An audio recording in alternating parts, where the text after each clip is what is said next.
Oi, gente! Como vocês já devem ter percebido, o objetivo principal do Viveração é promover o acesso à informação sobre autocuidado, sexualidade, direitos humanos, a adesão ao tratamento do HIV e a PrEP e a prevenção combinada entre homens gays, bissexuais e homens que fazem sexo com outros homens, estejam eles vivendo com HIV ou não. Por aqui, nós acreditamos profundamente no poder transformador, objetivo, subjetivo e social da ação comunicativa no mundo. Como diz o filósofo e sociólogo Jürgen Habermas, a ação comunicativa gera razoabilidade, racionalidade e criticidade, representando uma alternativa à ação estratégica, que é voltada apenas para os interesses de um grupo ou de um indivíduo específico. A gente acredita em um campo amplo, uma esfera pública, que gere o debate racional e reflexivo. Por isso, neste episódio, pela primeira vez, convidamos um ouvinte para participar do papo com a nossa convidada Márcia Rachid. Luiz Gustavo Arruda Silva tem 42 anos, é advogado e biólogo, reside em Piracicaba, no interior de São Paulo, e acredita que a arte pode ser um instrumento para acabar com o estigma que incide sobre as pessoas que vivem com HIV. Nossa convidada, Márcia Rachid, é uma das mais experientes infectologistas do país, especialmente na questão do HIV e AIDS, tendo participado como médica e ativista, desde o surgimento dos primeiros casos até hoje. Sua profunda humanização no atendimento às pessoas que vivem com HIV e AIDS, assim como sua luta contra o estigma que recai sobre o vírus, são um exemplo para todos nós. Antes de começar, alguns recadinhos. Gostaríamos de lembrar que agora temos um novo canal de comunicação com os ouvintes, o Curious Cat. Lá vocês podem fazer perguntas, inclusive anonimamente, sobre sexualidade, HIV, ISTs ou sobre o que mais vocês quiserem. Além deste canal de comunicação, contamos com 2 grupos no Telegram. Basta procurar lá por Viveração Podcast, além dos clássicos Twitter, Facebook e Instagram. Não deixem de nos seguir nas redes sociais. Lá, vocês podem ficar sabendo de todas as novidades e ainda podem conversar diretamente conosco. Bora pro papo de hoje? Seja bem-vinda ou bem-vindo ao Viveração, nosso encontro semanal para falar sobre sexualidade, saúde, bem-estar e cidadania. Só antes da gente começar, eu queria que vocês dois, vocês que são os convidados, né, falassem quem são vocês para os ouvintes. Eu sou Márcia Rachid, eu sou médica, infectologista.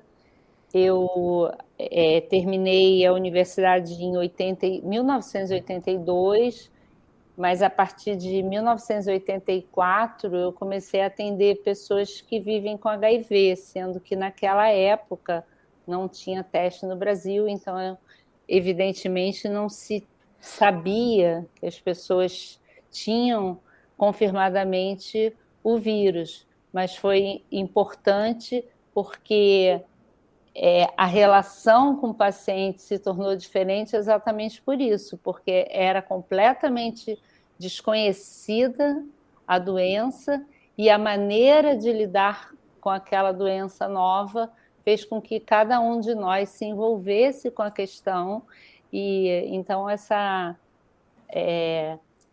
forma de lidar com algo novo fez com que houvesse um crescimento pessoal muito grande e, evidentemente, um crescimento profissional que me dá a experiência que eu tenho hoje, depois de tantos anos lidando com pessoas que vivem com HIV. Eu não gosto muito de falar de títulos, porque eu acho que não tem muita importância, mas eu tenho mestrado em doenças infecciosas, tenho uma experiência grande com gerência, trabalhei muito tempo na gerência estadual daqui do Rio de Janeiro, e sou uma das fundadoras do Grupo Pela Vida Rio. Então, esse lado do ativismo acabou surgindo também pela questão pessoal, porque eu fui me envolvendo com pessoas que sofriam preconceito e que não tinham direito à voz. E eu acabei percebendo que eu podia dar voz às pessoas que tinham vírus e não podiam gritar que tinham vírus. E o Herbert Daniel, que foi o criador do Grupo Pela Vida, criou uma frase que a gente repete muito até hoje, que é "Viva a vida". Então, esse é o tema que faz parte da minha vida pessoal e profissional ao longo desses muitos anos de trabalho. Que legal. E sabe, Márcia, que além de... Esse episódio vai ser especial, porque além de estar recebendo você aqui, que para mim é uma pessoa que eu sempre vi falando em documentários e tal, também é um episódio especial porque a gente está abrindo a participação, né, de um ouvinte, que é o Luiz Gustavo, que é um ouvinte bem fiel do podcast, sempre comenta todos os nossos episódios. Eu queria que você se apresentasse, Luiz Gustavo, para os ouvintes te conhecerem um pouco também. Bom, meu nome é Luiz Gustavo, eu sou advogado e biólogo, sou voluntário da ONG CASVI, daqui de Piracicaba, interior de São Paulo.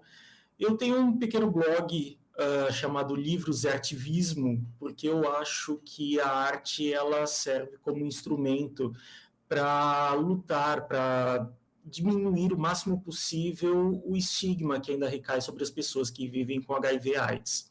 Legal, legal. Bem-vindo. Bem-vindo. É um prazer também te ter aqui.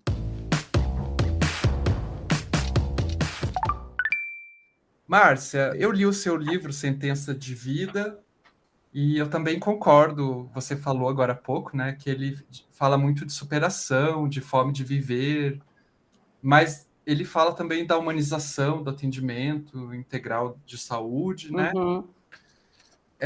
Mas eu queria saber de você quais foram as principais mudanças na abordagem do HIV/AIDS ao longo desses 40 anos, assim, que você percebeu. Tanto na saúde quanto, não sei, por exemplo, na mídia. O que você acha? Eu acho que, se nós compararmos com o início da epidemia, lá em 1980, oficialmente em 1981, os primeiros casos nos Estados Unidos, e aqui no Brasil, como eu falei, em vários centros, os primeiros casos suspeitos foram em 1984. Então, se nós compararmos, vamos dizer, houve um avanço, porque era muito pior, era muito confuso tudo.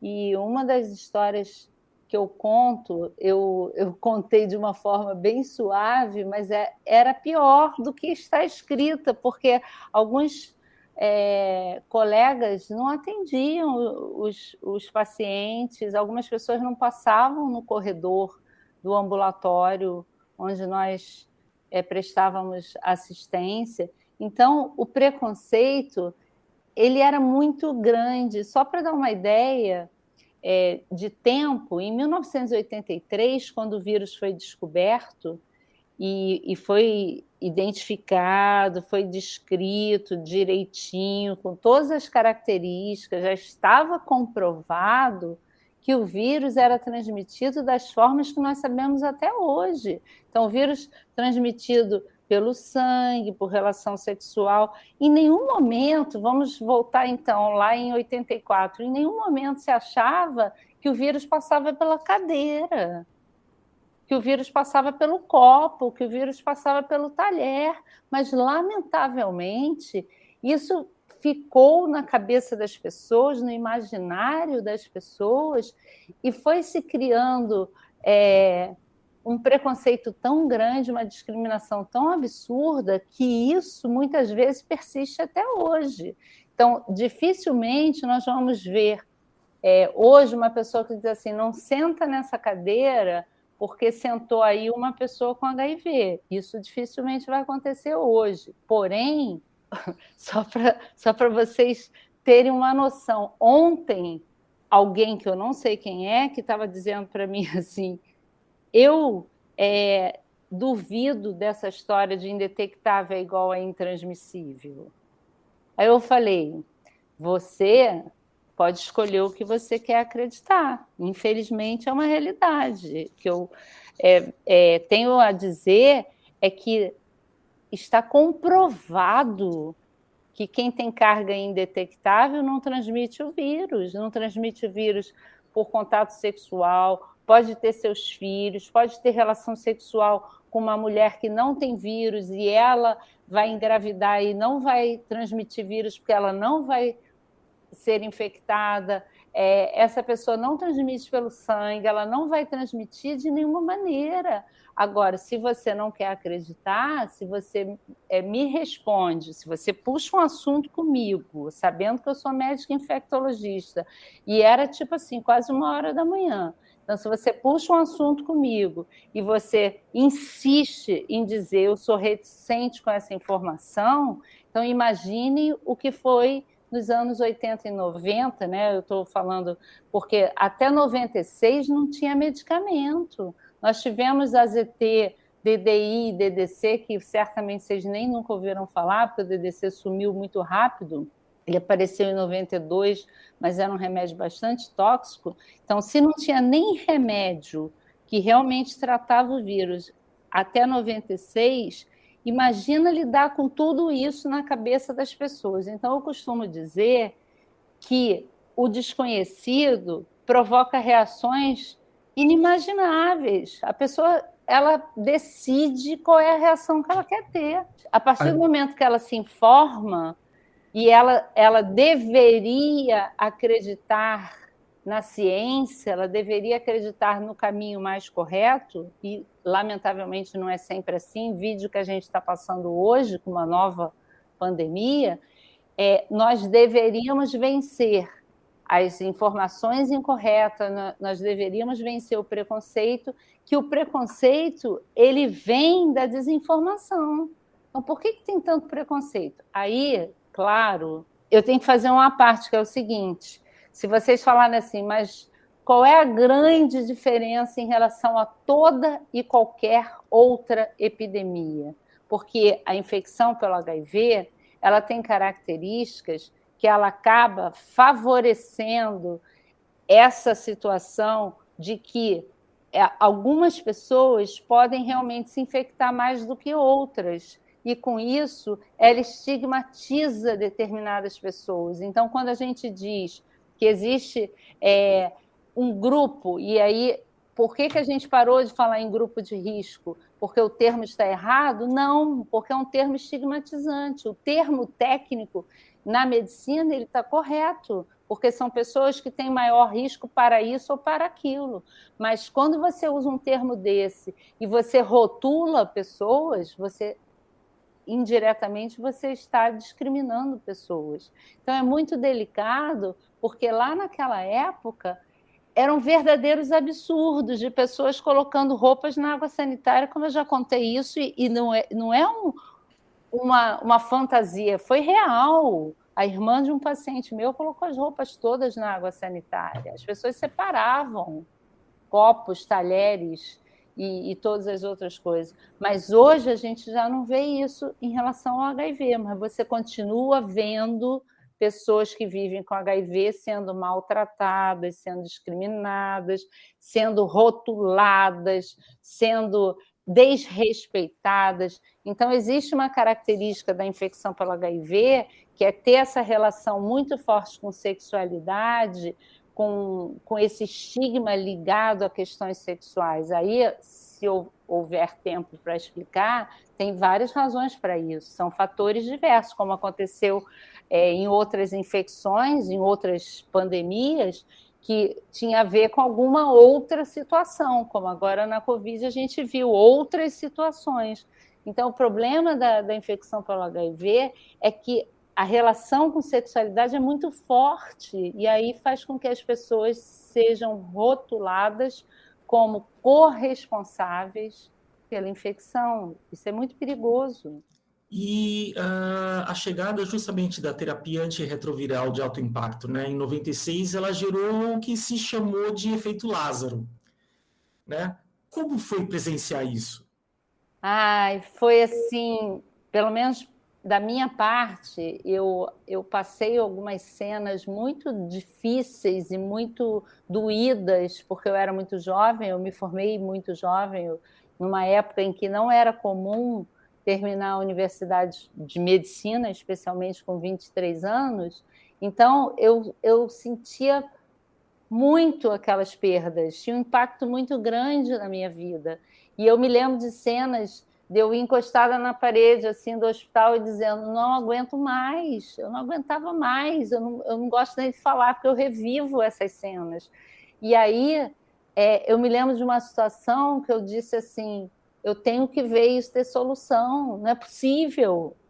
E aí foi em 96, e aí eu me lembro tem um paciente que ele está vivo até hoje, está bem, que ele estava muito grave, mas muito grave mesmo. E aí o medicamento, que na época era inibidor da protease, que realmente foi uma revolução, foi liberado, e eu perguntei à família dele se eles tinham como importar o remédio, porque não tinha ainda no Brasil, e eles conseguiram, por uma companhia aérea, que na época era a Varig, eles conseguiram trazer o medicamento. Tem até esse relato no documentário do André Canto, que os comissários traziam, aquele documentário Carta para Além dos Muros, do André Canto. E aí ele começou a tomar remédio, ele estava tomando só soro, ele estava praticamente fazendo hidratação, porque não tinha mais nada para fazer. E ele está vivo até hoje. Então, isso foi, assim, eu não sei como descrever em outra profissão, mas é um presente, é uma gratificação tão enorme, porque ali funcionou como isso, assim, como um estímulo para continuar.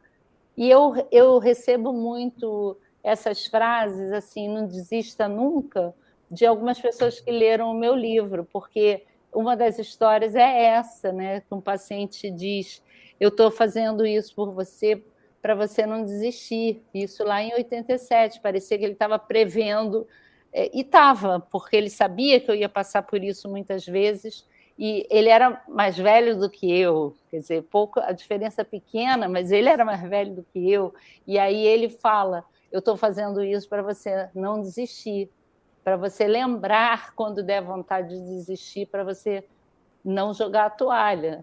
E aí, realmente, todas as vezes, é claro que eu lamentava que ele não pudesse ter se beneficiado do tratamento, mas eu até falei sobre isso essa semana, eu acho que tem a hora... Eu não sou espírita, eu fui criada na formação católica, que minha mãe é católica, mas eu acho que tem a hora de cada um, eu acho que a gente está aqui por alguma razão, eu acho que a gente está aqui com alguma missão, porque é muito impressionante isso, de você não conseguir entender por que alguns tão gravíssimos e, de repente, claro, com a ciência, com a medicina, com alguma coisa que acontece, você consegue reverter e a pessoa vai e sai daquele quadro. E outros, como uma criança que nasce, vive meses ou vive poucos anos e morre. Então, eu passei a acreditar, depois de viver tão de perto, tantas perdas, tantas mortes, que eu não consigo nem quantificar, dizer um número, porque não foram poucas, eu acho que a gente não está aqui por acaso, acho que tem o momento de ir e vir, e eu acho que os encontros também não são casuais. Então, eu penso, olhando para trás, que muita coisa melhorou, inclusive a forma de se falar sobre isso hoje. Eu comentei isso com os meninos muito jovens, que eu falo sempre com eles isso, que são ativistas, que falam sobre o HIV, que falam que vivem com HIV. Eu falo para eles: vocês são heróis, porque não existia isso, as pessoas não falavam sobre isso. E aí, quando eu vejo no Instagram alguém falando assim: eu vivo com HIV há X anos, não sei o que, não sei o que, não sei o que, eu falo: gente, quando que eu pensei que eu ia assistir isso? Então, eu fico feliz de ter vivido para ver essa situação. E eu fico tão gratificada que eu escrevo. Geralmente eu vou lá no direct e escrevo: olha, eu queria te parabenizar, porque é muito importante que alguém fale pelos outros. Não precisa todo mundo sair falando, mas que alguém fale pelos outros, que foi o que eu tentei fazer quando o Herbert Daniel me falou e eu não entendi nada. Eu falei: eu sou médica, o que você quer que eu vá participar de um grupo de pessoas que têm vírus? Não estou entendendo nada. Ele falou: porque a gente tem que dar voz, porque nesse momento só eu que falo sobre isso, só o Betinho que fala sobre isso. Eu quero a sua parceria para falar sobre junto comigo. Então, assim, esse dar voz a alguém, eu acho que é muito importante, é mais importante do que essa situação do lugar de fala, que a gente fica com tanto medo. Eu não estou nesse lugar, que aí a gente acaba se omitindo. Eu acho que tem que ter cuidado com a omissão.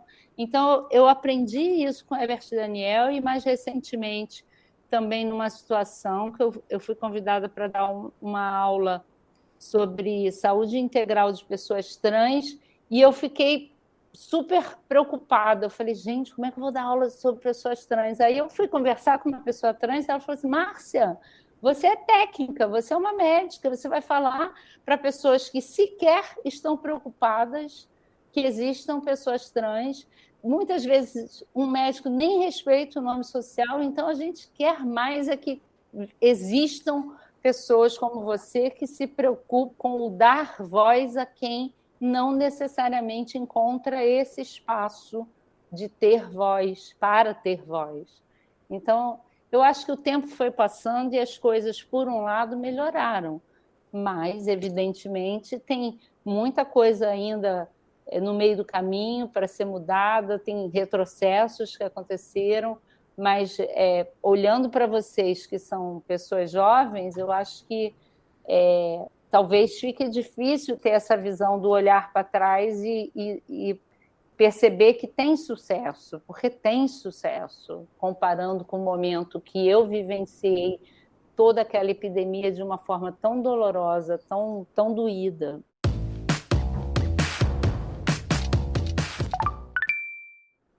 Então, Márcia, eu tenho a impressão assim que, enfim, eu comecei a falar da minha vida assim pessoal e falar do meu diagnóstico e tal, porque eu não queria entrar em outro armário. Aquilo me incomodava demais, ficar com medo, e eu comecei a participar de um grupo aqui em Curitiba de pessoas vivendo, e aí eu percebi assim que existiam muitas pessoas com medo, isoladas. E eu assim foi quase uma extensão de sair do armário por ser um homem gay. Então eu não sei assim, mas apesar de eu ter acompanhado ainda, eu me lembro, eu era criança na época, nos anos 90, de ter visto algumas pessoas adoecerem e tal, e ter visto essa outra reação ao HIV, né? A AIDS também, de pessoas sendo mais discriminadas, mais do que hoje, ainda, apesar de hoje a discriminação ainda acontecer bastante, né? E principalmente quando a gente está falando de relações assim afetivas, às vezes me aconteceu algumas vezes, não é uma coisa explícita como era antigamente, mas tem aquelas fofoquinhas que a gente fica sabendo, enfim. E por isso que eu particularmente resolvi falar. Falei, já que estão fofocando, eu vou falar logo para todo mundo ouvir num podcast. Eu acho interessante, assim, porque às vezes eu percebo um certo descompasso entre o que foi feito em termos biomédicos, né? Todo o progresso nessa área de medicamentos. Eu, pelo menos, assim, comecei a fazer o tratamento em 2017 e nunca tive efeitos adversos nenhum, assim. Mas já me deparei com pessoas que, quando eu contei, falaram: ah, tudo bem, imagina, não tenho preconceito. Aí depois a pessoa desaparece. Enfim. Mas tem esse descompasso, né? O que você acha que falta para a gente superar esse descompasso, né? Assim. Guto, às vezes eu acho que falta talvez continuar falando sobre isso, porque quanto mais a gente fala, mais aquele assunto vai deixando de ser tabu. E hoje realmente tem mais pessoas falando do que tinha talvez há 1 ano atrás, ou há 2 anos atrás, até por conta dessa história da pandemia e o impacto que o virtual passou a ter, apareceram mais pessoas falando, muito mais pessoas falam sobre isso. Quando a gente fala em adesão à terapia, a gente está dizendo que a gente precisa repetir, falar todo dia sobre aquilo, transformar algo que seria ruim em algo bom, transformar o remédio em parceiro. Eu fui aprendendo ao longo desses anos algumas imagens que eu tentava passar para o paciente, que é assim: a gente não fica chorando leite derramado, por isso que eu tento tirar a coisa da culpa. Eu acho um absurdo quando o médico cobra do paciente, mas você não sabia, você não se informou, você não usou camisinha, isso não interessa, gente, não vai mudar nada. Então, assim, essa relação de o que a gente tem agora, o que a gente pode fazer daqui para frente, como é que a gente muda isso, e como é que a gente cuida. E cuidar significa cuidar da pessoa. Eu não tenho que cuidar do HIV, eu tenho que cuidar da pessoa, mas eu tenho que administrar o HIV.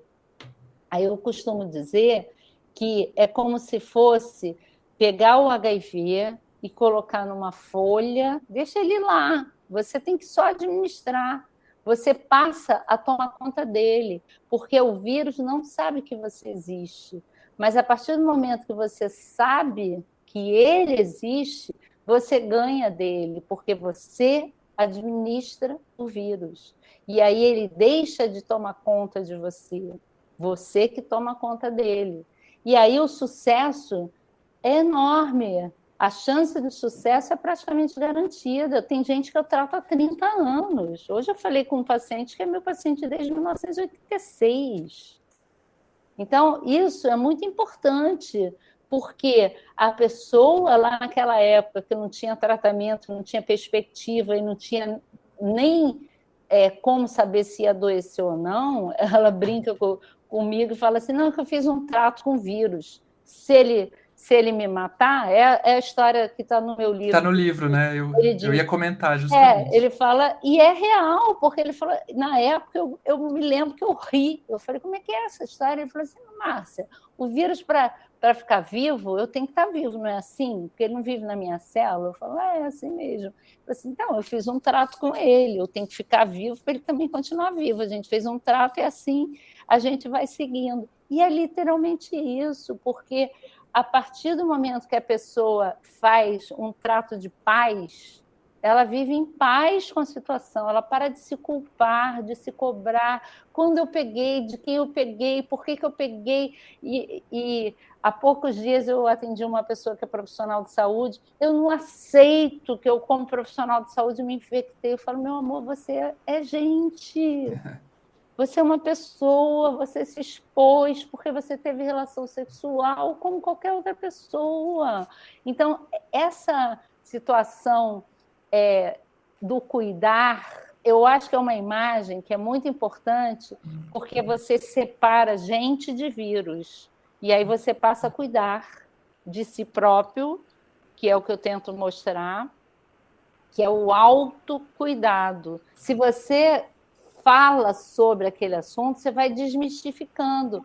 E aí eu acho que a gente vai chegar na PrEP, a gente vai chegar na PEP, a gente vai falar mais de indetectável igual intransmissível para as pessoas acreditarem, para parar com essa coisa de aí eu falei que eu vivo com HIV e levei um tapa na cara. Como assim? Não pode levar um tapa na cara quando diz que vive com HIV. Mas, Márcia, eu vou fazer uma confissão aqui. Sabe que quando o meu médico falou desse indetectável igual intransmissível igual indetectável, eu fiquei para ele assim, mas tem certeza, doutor? Eu fiquei um pouco assim, não duvidando, mas eu queria saber se era 100%, porque eu não queria, meu medo era justamente Guto, que bom que seu médico falou, né? Porque eu já tive um problema uma vez numa palestra, isso tem alguns anos, felizmente. Aí o médico levantou o dedo e falou assim: eu não falo isso para nenhum paciente, porque eu acho que a gente não deveria falar, porque a pessoa não vai usar preservativo. Eu falei: olha, menos. Você não falar está errado, porque o que a pessoa faz com a informação, o problema já não é seu. Porque indetectável é igual intransmissível em relação ao HIV, igual PrEP previne infecção pelo HIV, igual PEP previne infecção pelo HIV. Ninguém está falando que vai prevenir IST, outras ISTs, ninguém está falando que a pessoa não vai se infectar com vírus da hepatite C, da hepatite B. Então, você tem que falar e explicar. Se a pessoa pretende continuar usando preservativo como proteção de barreira para outras infecções, aí a decisão é dela, mas você, como médico, tem a obrigação de falar que indetectável é igual intransmissível em relação à infecção pelo HIV. E, Márcia, nós temos testes rápidos, nós temos tratamentos variados, mas, ao mesmo tempo, cerca de 10 mil pessoas ao ano morrem no Brasil em decorrências da AIDS. Você acha que a sociedade brasileira está perdendo o senso de urgência em relação ao HIV? Não, eu não acho que seja isso, não, Luiz. Eu acho que é mais ou menos essa história que a gente está falando. Falta informação. Só para você ter uma ideia, claro que não se conta, né? Medicina é baseada em estatística, eu sempre falo isso. Medicina não é matemática, porém é baseada em evidências científicas, baseada em estatística. Mas essa semana passada, um rapaz jovem morreu. Ele não sabia que ele tinha HIV, nunca tinha feito teste, foi para o hospital com um quadro grave de AIDS, foi feito o teste porque o quadro era compatível com AIDS, confirmou que ele tinha teste reagente ou positivo, e em poucos dias ele estava morto. Então, assim, falta acesso, falta testar, falta a gente colocar na cabeça das pessoas que o teste é importante, que é outra coisa que eu recebo muito. Mas, doutora, eu tenho muito medo do teste. Mas, doutora, eu não tenho coragem de fazer teste. Eu falo, precisa fazer, que é essa história que eu falei brincando, mas é sério, que é o teste é importante para ele ficar no papel, para você aprender a saber que tem um vírus que você achava que não tinha, mas ele estava no teu sangue, agora ele sai do teu sangue, porque ele fica indetectável, e fica no papel, e você vira administrador do vírus. As pessoas não se testam, e claro que tem uma relação com o nível social, com acesso. Quem morre mais? Pessoas negras, pessoas trans e travestis, principalmente mulheres trans e travestis. Não é por acaso, quando você vai olhar a nível social, tem tudo a ver. E eu fiquei muito impressionada com isso, porque eu fiz uma palestra só por essas questões, era também para médicos, e eu falei com um paciente meu que trabalha esse recorte do racismo, eu falei para ele, olha isso, quem morre mais? População negra, população de mulheres trans, travestis, negras. Não é por acaso. Então, o nome disso é o quê? É acesso. As pessoas têm medo, elas têm tanto pavor da discriminação que elas nem pisam na unidade de saúde. Então, se, por exemplo, se você olhar o Rio de Janeiro, o Rio, eu estava conversando essa semana com uma pessoa daqui da Secretaria Municipal do Rio, o Rio tem um local só de referência para pessoas trans. Então, ali, elas sabem que elas vão ser bem recebidas, mas não basta. Então, se, por exemplo, uma pessoa chegar numa unidade de saúde, um posto geral, que tem atendimento para quem vive com HIV, quer dizer, uma pessoa que quer fazer teste, e se ela for trans, ela chega lá, necessariamente ela vai ser respeitada, ela vai ter o nome social respeitado? Não, pode ter ou não. Teve uma que me ligou e falou assim, doutora, não querem botar meu nome social no papel. Eu falei, olha, é seu direito. O que eu faço? Eu falei, você vai ligar agora para a advogada do Pela Vida. E aí ela conseguiu. Mas, gente, como assim? Não foi agora, não, foi ano passado. Mas como assim? Ainda estamos discutindo o nome social? Então, Luiz, eu fico pensando o seguinte, a gente está muito atrasado em várias coisas. Então, quando você vê, são cerca de 12 mil mortes por ano ainda, quando você vê esse número e você vai olhar esse recorte de quem está morrendo, geralmente, é óbvio que eu tô generalizando, mas geralmente é falta de acesso. Essas pessoas sequer fizeram teste. Então, a gente diz que é diagnóstico tardio, na maioria das vezes. É falta de acesso, na maioria das vezes. É medo da discriminação. Então, você vai juntando, não necessariamente são todos os fatores da mesma pessoa, mas são muitos desses fatores em muitas pessoas. Aí você chega para um menino de 20 anos, 22 anos, fala assim, vem cá, por que você não faz teste? Aí eu não tenho coragem. Mas você não tem coragem por quê? Porque se eu fizer e der positivo, você vai se tratar. Mas eu moro com os meus pais, como é que eu vou fazer para tomar o remédio? Não sei, você vai arrumar um jeito. Você bota o remédio na mochila, você esconde o remédio, você troca o frasco, mas você precisa se tratar, você precisa estar vivo para mudar a tua situação de vida. Até para sair da casa dos seus pais. Não, eu prefiro morrer. Aí teve um que mandou uma mensagem para mim, assim, eu até fiquei muito feliz na hora, eu até me emocionei, porque ele escreveu assim, doutor, eu queria contar uma história. Eu estou indetectável há 2 meses, mas eu ia me matar quando eu descobri que eu tinha vírus, porque eu fui expulso de casa. E aí eu fui na casa de um amigo para conversar e para dizer que eu já estava decidido que eu ia me matar, porque eu não tinha onde morar, aquelas coisas todas.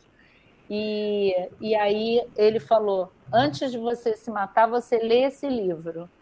E aí, por isso que ele me procurou, escreveu dizendo que ele realmente decidiu se tratar e já estava indetectável. Gente, isso não tem preço. Não tem preço. É muito bom. É, assim, me mostrar que valeu a pena, sabe? Tudo que eu passei de momentos ruins, porque, claro, né, que tem horas que é muito ruim, mas faz parte do meu trabalho, claro, e, por outro lado, vem essa gratificação nessa hora de você ver como é possível também ajudar as pessoas. Ô, Márcia, você comentou agora há pouco sobre o impacto do indetectável igual intransmissível, né, Uhum. nessa abordagem do HIV e da AIDS. Você acha que, você comentou até que alguns infectologistas, alguns médicos resistem em divulgar essa informação. Você acha que uma parte do ativismo no Brasil também tem esse medo? Eu acho que quem é ativista mesmo já sabe essa informação, porque isso já vem de alguns anos para cá. Então, eu acho, como eu falei antes, se todo ativista que realmente começou a falar, continuar falando de indetectável igual intransmissível, falar mais de PrEP, porque quando a gente fala PrEP e PEP, fala rápido, as pessoas não entendem. Mas uma das histórias que eu acho legal, assim, que marca essa coisa do desconhecimento do adolescente ou do jovem, eu participei de uma feira aqui no Centro de Convenções Sul-América, aqui no Rio, com o Grupo Pela Vida. E quando os meninos me ligaram perguntando se eu podia ir, porque era um sábado e era uma feira de, não sei qual era o nome, feira de sexo, era uma coisa só voltada para questões sexuais. Aí eu falei, mas vocês querem que eu faça o quê? Nada, você fica só lá com a gente, porque se tiver algum teste positivo, se precisar, você dá um apoio, mas a psicóloga também vai, lá do grupo. Aí eu falei, então tá bom. Aí acabei ficando a tarde toda, uma parte da noite. Eu comecei a ajudar, a fazer a abordagem assim, quer fazer teste? A gente está oferecendo teste, a gente está fazendo para HIV, hepatite, fui conversando. E aí, para todos eles que chegavam, é óbvio que só tinha jovem. Imagina, feira de sexo no Rio de Janeiro. Aí eu falava assim, você sabe o que é PrEP? Não sabiam. Você sabe o que é PEP? Ninguém sabia. Ninguém respondeu, eu sei. Eu explicava para cada um. PrEP é profilaxia, pré-exposição. A pessoa toma um comprimido para não correr o risco de se infectar com vírus HIV. A PEP a pessoa procura um lugar, um posto. Aqui no Rio tem, a gente fala posto de saúde, né? Mas a unidade de saúde, tem clínica da família. Aí explicava, até 72 horas. Aí tinha preservativo interno e externo. Aí eu falava, você quer mexer? Você quer ver como é que coloca?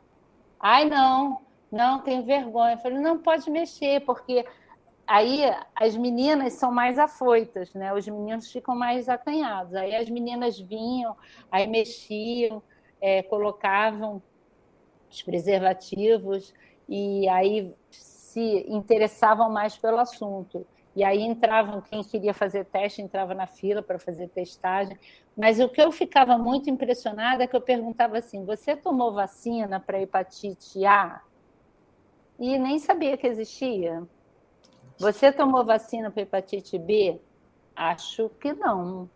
Aí eu falava assim, mas tem de graça.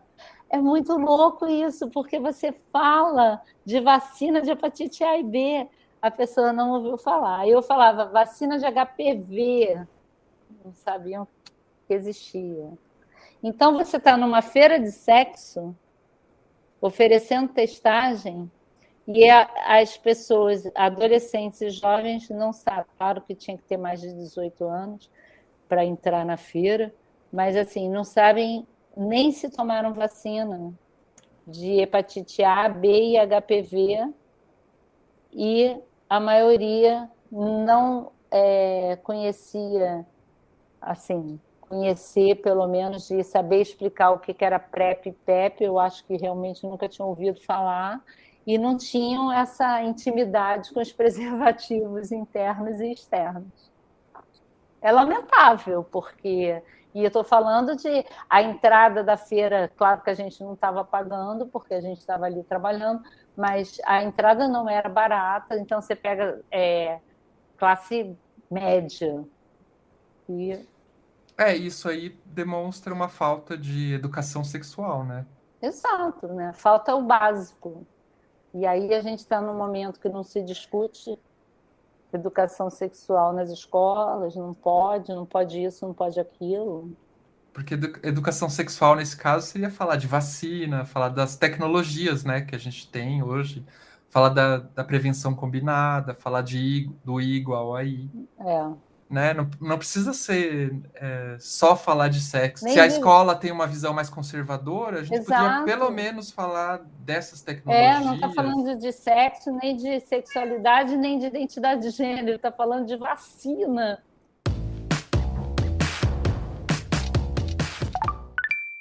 E, Márcia, estamos vendo uma geração que finalmente vai poder envelhecer vivendo com HIV. Né, até mesmo os protocolos mais avançados. Teve essa normativa técnica recentemente que aumentou a possibilidade da terapia dupla, né, que retiraria a tenofovir TDF, que pode vir a gerar um probleminha renal ou ósseo, pensando principalmente em como envelhecer bem vivendo com HIV. Quais seriam os cuidados que uma pessoa que vive com HIV tem que tomar para envelhecer bem? É basicamente isso, assim, eu costumo dizer que até tem a ver com o que eu expliquei antes, que é o cuidado de uma forma ampla, de uma forma mais plena, e eu vejo tudo, eu tento olhar o paciente de uma forma bem ampla, então fazer prevenção de tudo, então eu vejo pela faixa etária, quais são os cuidados que tem que ter, por exemplo, eu falo assim, que idade você está? Ai, Márcia, eu falo, tá ficando velho, que idade você tá? Aí, claro que eu tenho ali a data de nascimento, mas aí a pessoa fala, 50, eu falo, já tá velho, tem que começar a fazer aqueles exames de próstata, colonoscopia, aí vai num papo, e aí daqui a pouco eu já estou dando os pedidos, porque, por exemplo, colonoscopia é um exame super chato, mas a partir de pelo menos assim, 45, 48, 50, se todo mundo fizesse, a gente não veria o número de pessoas que descobrem já numa fase avançada câncer de intestino. E estou falando para todo mundo, não pessoa só com HIV, todo mundo. Então, assim, por que uma pessoa interna e descobre que está com câncer de intestino? Porque não estava fazendo uma colonoscopia talvez tão frequente. Pode acontecer? Pode. Aí fez uma colonoscopia 1 ano antes, não tinha nada, e depois apareceu porque a pessoa já tem uma idade mais avançada. Mas geralmente não é assim. Se você fizer de 2 em 2 anos, ou de 3 em 3 anos, dependendo da faixa etária, e depois se tornar anual, você vai pegando essas coisas. Fazer exame de próstata, fazer fundo de olho para ver pressão dos olhos. Eu vou fazendo tudo. Então, eu tento ver o paciente como um todo. Assim, vejo as vacinas todas, vejo esses exames de rotina, tiro o tenofovir da maioria, porque, claro, não pode ter resistência prévia, tem que ser uma pessoa que já está com a carga indetectável há um tempão e não tem resistência, aí eu vou arrancando. Tem muitos pacientes já fazendo terapia dupla já há alguns anos. Né? O meu médico falou em tirar recentemente. Você tem que ir atualizando, porque aquela frase, time que está ganhando não se mexe, não funciona para tratamento de quem vive com HIV, porque é muito pelo contrário. Um dos papéis do infectologista é justamente avaliar o tratamento que vem sendo feito, que está dando certo em relação à carga viral, mas o meu papel é olhar assim, já tem muito tempo desse darunavir, vamos tirar, porque está aumentando o risco cardiovascular, e já tem muito tempo desse tenofovir, vamos tirar, que está aumentando o risco renal. Esse é meu papel, senão não faz sentido, porque olhar, né, você vê a pessoa, olho no olho, examinar, botar a mão na barriga, auscultar, ver a pressão, é diferente. Você sente algumas coisas que, de repente, até dá um clique, tipo, tem alguma coisa que não está bem aqui, porque eu não trato do vírus, eu trato da pessoa. E esse detalhe do médico infectologista, que aprendeu, até com a própria história do HIV, a gente aprendeu a ampliar esse olhar para o paciente, porque naquela época que eu vi muita gente doente com AIDS, diz aí o que é AIDS. É doença daqui e dali? Não, era doença de tudo.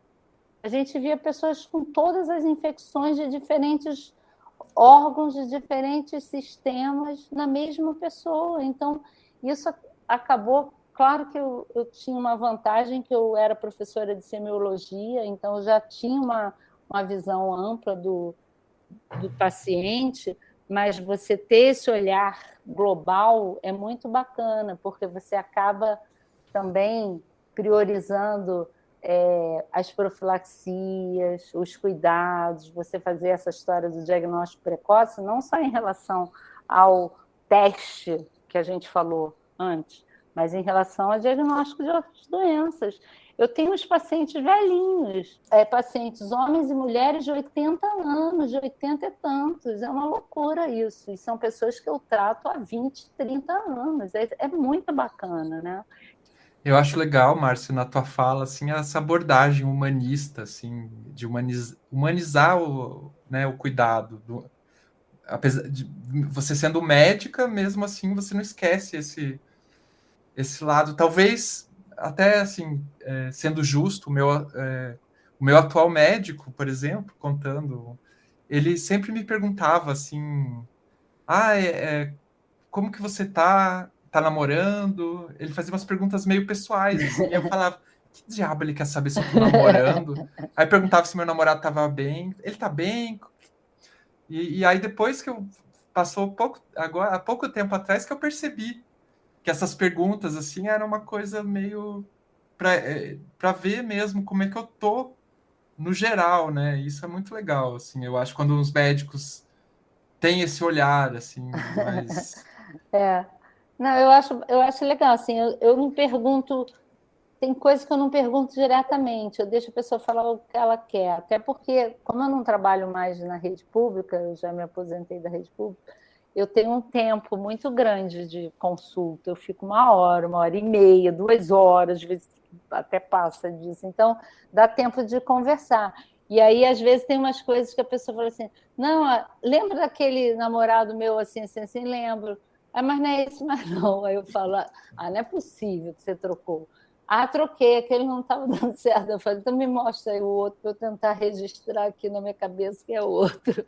Então, assim, acaba que tem uma certa intimidade que você cria, que é bacana do ponto de vista de você mostrar para a pessoa isso que eu acabei de falar. Eu não estou preocupada. E tem os pacientes que demoram a perceber isso, porque a carga indetectável é muito fácil. Com 2 meses, a carga fica indetectável com os remédios que a gente tem hoje. Então, a pessoa não precisaria nem ir ao médico, porque faz o exame da indetectável, pronto, está tratado para o resto da vida. Mas não é esse o papel nosso, né? O nosso papel, que eu estou falando como infectologista. É justamente você perceber a hora certa de trocar, de modificar um esquema, de você ver se aquele remédio está causando algum dano, de você perceber se o remédio está dando alguma alteração, por exemplo, do sistema nervoso central, que algumas pessoas têm com dolutegravir, e é muito sutil, às vezes você não consegue ter certeza, porque mistura, ainda mais nessa pandemia, que foi uma mistura de depressão com tristeza, com perda de trabalho, e aí eu pergunto, você acha que é do remédio? Não, Márcia, acho que não é, eu não estou legal mesmo. Aí eu pergunto, você quer ir num profissional, você quer ir num psiquiatra, quer ir num psicólogo, o que você quer fazer? E posso ver isso primeiro então? Pode. Aí depois você me dá um retorno para a gente ver se é do dolutegravir. Então, esse é o meu papel, é esse olhar analítico, e não olhar a carga viral indetectável, porque aí a pessoa não precisava aparecer nunca. Isso que eu tento mostrar para eles. Eu falo, olha só, eu não estou te cobrando para ir ao meu consultório, porque eu estou precisando que você pague a consulta. Por mim, você pode ir lá de graça, porque não tem problema nenhum. Eu preciso que você perceba qual é o meu papel na sua vida. Senão, não faz sentido. No meu caso, até, as perguntas, assim, essas perguntas sobre relacionamento e tal, tinha a ver até para a gente discutir prevenção, e quando eu ainda não estava namorando. Então, foi o primeiro médico que eu tive, assim, a liberdade de perguntar sobre sexo oral. Fiz, assim, aqueles questionários. Mas é importante mesmo. Falar sobre situações que você tenha dúvida e não tenha vergonha de perguntar. Meus pacientes perguntam o que eles querem. Eles falam assim, posso perguntar um negócio? Eu falo, claro, vai perguntar para quem? Para o seu vizinho? Vai bater na porta dele para perguntar? Você tem que perguntar para mim, até porque eu vou poder te orientar quais são os riscos disso, quais são os riscos daquilo, o que você pode fazer para se prevenir essa questão mesmo do sexo oral. HIV não tem risco, mas as outras ISTs, praticamente todas podem ser transmitidas por sexo oral. E aí, dependendo, se a pessoa não explica o que aconteceu, que tipo de prática que ocorreu, você não fecha um diagnóstico. Quando a pessoa explica, você consegue até pensar qual é o risco maior daquela infecção, que infecção que pode ter sido. Isso é importante. A gente gravou na semana passada um episódio do podcast só sobre sexo oral. Que legal. Só para falar um pouco das várias práticas, né, que existem. Márcia, você acredita que a gente vai assistir o final do estigma com relação ao HIV e AIDS? Guto, eu acho que o final não, porque essa relação direta, como eu falei, com sexualidade, com a questão da identidade de gênero, é muito difícil ter um final, porque sempre vai ter essa ligação, as pessoas vão sempre fazer essa associação de HIV com sexualidade, com identidade de gênero, isso que eu falei das questões de risco aumentado, e algumas são reais. Agora, eu acho que melhorou em relação ao que já foi, pela forma que as pessoas vêm falando sobre isso. Então, eu acho que é um caminho. É como se fosse, por isso que eu dei aquele exemplo, quanto mais você fala numa coisa, você vai modificando o olhar sobre aquilo. E, ao mesmo tempo, quanto mais você fala, você vai... quanto mais pessoas falarem, no sentido de tirar um pouco a fantasia. E por isso que, até na questão que eu falei, que mais pessoas negras e mais pessoas trans e travestis que morrem, isso é uma realidade. Então, quanto mais pessoas trans falarem, mais pessoas travestis falarem, que já vem acontecendo, eu acho que você vai desmistificando, porque senão fica sempre assim. Existem travestis, existem mulheres trans, existem homens trans, fica parecendo os seres extraterrenos que alguém disse que existe e essas pessoas foram feitas para morrerem, sabe? Para serem assassinadas, porque a gente continua sendo, realmente parece repetição do óbvio, mas o Brasil continua sendo o país que mais mata LGBT, especialmente mulheres trans e travestis negras. Então, eu acho que é um caminho. Eu acho que, se você falar, mas você acredita? Não sei. Você acha que vai acabar? Acho que não. Mas vai diminuir? Vai. E qual o caminho? É esse, é continuar falando. E em relação a uma eventual cura da infecção por HIV? Ainda tem um longo caminho pela frente, né? Totalmente diferente. Mas quando ela chegar, ela vai ser para todo mundo que vive com HIV? Luiz, eu acho que ela vai chegar, até por conta de acreditar tanto na ciência. Tem alguns casos de cura. Um dos casos, infelizmente, ele morreu porque ele recidivou o tumor, né? Ele recidivou o câncer, mas ele estava curado do HIV. É um caminho difícil porque foi por transplante. Eu até coloquei no livro os 2 casos de transplante. Tem um caso possível ou provável, não sei qual é a melhor palavra, que é em São Paulo, ele está em acompanhamento. Teve um caso que acreditava-se que era um caso de cura, porque a criança ficou muito tempo sem manifestar o vírus, sem tomar remédio, mas depois o vírus apareceu conforme a criança foi crescendo, mas ela ficou mais de 5 anos sem tomar remédio, o vírus não aparecia. Então, eu não sei exatamente como vai ser, algo assim. A cura vai ser por esse caminho, porque por transplante é muito difícil, porque você não vai sair irradiando as pessoas como aconteceu nesses casos. Mas eu acredito que é possível. Mas você generalizar é complicado, porque depende de qual vai ser esse caminho, porque pode ser um caminho muito caro? Pode. E aí a gente sabe, por exemplo, tem uns tratamentos para leucemia que são caríssimos, nem todo mundo tem acesso. Tem os tratamentos para linfoma que são caríssimos, nem todo mundo tem acesso. Então, tem muitas... a própria história da hepatite C. Hepatite C hoje é uma doença curável. Em 3 meses a pessoa está curada. Mas só o acesso só aconteceu e a cura chegou praticamente para todo mundo que busca esse acesso aqui no Brasil, porque nem todo mundo sabe nem que existe, porque o Ministério se comprometeu a comprar, porque é uma fortuna o tratamento. Eu sou de uma época que várias pessoas morreram de hepatite C e não de HIV. Muitos hemofílicos morreram pela hepatite C e não pelo HIV. O próprio Betinho.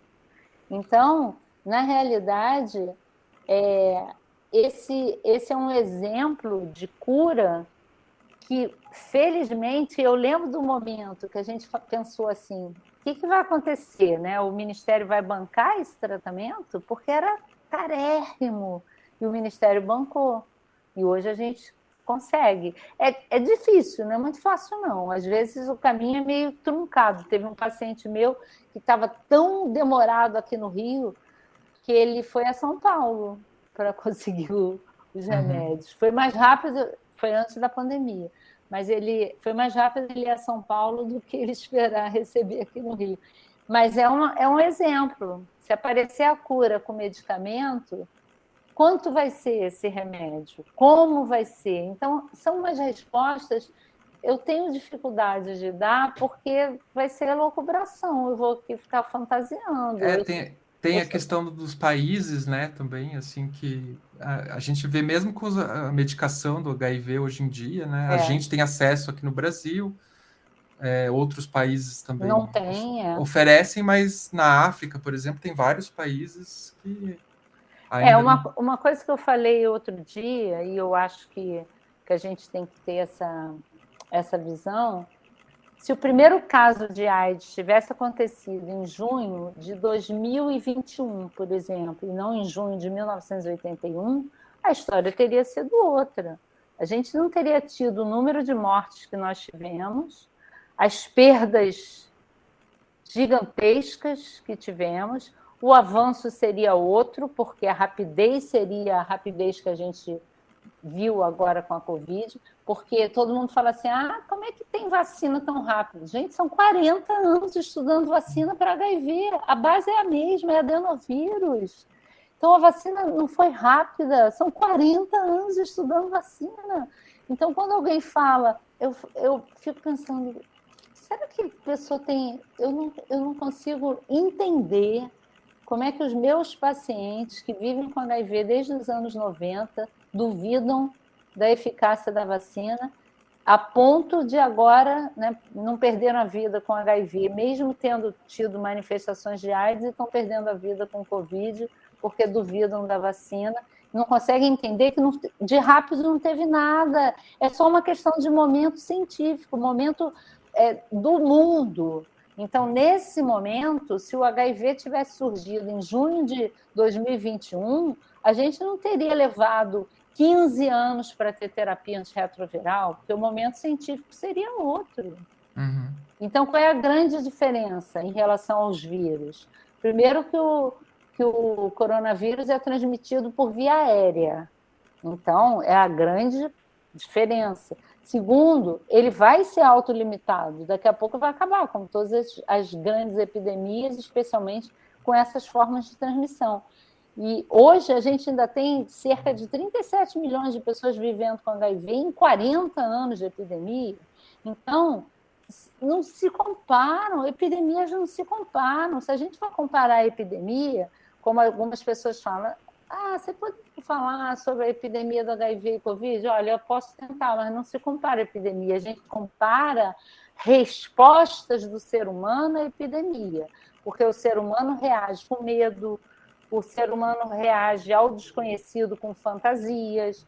Você não pode comparar infecção pelo HIV, que tem 40 anos de história, com uma história da Covid, que daqui a pouco ela vai terminar. Com vacina ou sem vacina, ela ia acabar terminando. O que aconteceu foi só essa aceleração dada pela vacina, que não foi da noite para o dia. Eu tenho muita raiva quando alguém fala, mas a vacina surgiu da noite para o dia. Gente, adenovírus, a base da vacina é a mesma de anos e anos e anos de estudos. É muito triste, sabe? Eu estou muito triste vendo algumas pessoas... quer dizer, eu não tinha perdido nenhum paciente, esse talvez, infelizmente, não resista, porque todos os meus pacientes, até o momento que eu soubesse, todo mundo tinha tomado vacina. Foi uma surpresa ontem, quando eu recebi um telefonema do hospital dizendo, doutora, a senhora sabia que o seu paciente não tinha tomado vacina? Eu falei, uau, não estou acreditando. Foi muito duro para mim. É espantoso mesmo, porque né? É uma coisa que dói, né? Justamente pela minha forma de lidar com isso durante tantos anos, trabalhando 10 anos sem ter perspectivas e valorizando a ciência como eu valorizo, não só por ser médica, mas por ter passado tanta coisa difícil quando não tinha possibilidades. Então, que é difícil mesmo, né? Porque a gente tem toda uma campanha aí de desinformação, né? Acontecendo, enfim, com relação às vacinas. Misturar a ciência com política fica difícil, né? Márcia, eu queria te agradecer, a gente já passou aqui, estouramos o tempo, inclusive, mas foi uma delícia conversar com você. Fiquei muito feliz também que você tenha aceitado falar com a gente. E assim, eu queria abrir o microfone para os dois, né, para o Luiz também. Se vocês quiserem falar alguma coisa, assim, como as palavras finais, não sei se você quer falar, Márcia. Não, eu também não quero falar. Eu fico feliz, como eu falei antes, de participar e quero me colocar à disposição sempre que vocês precisarem, alguma coisa, seja lá o que for, mandar mensagem, perguntar, porque as pessoas falam assim, não sei como você arruma tempo. eu sou daquela teoria que o tempo a gente faz, e a gente faz justamente porque tem um retorno do prazer de ter feito aquilo.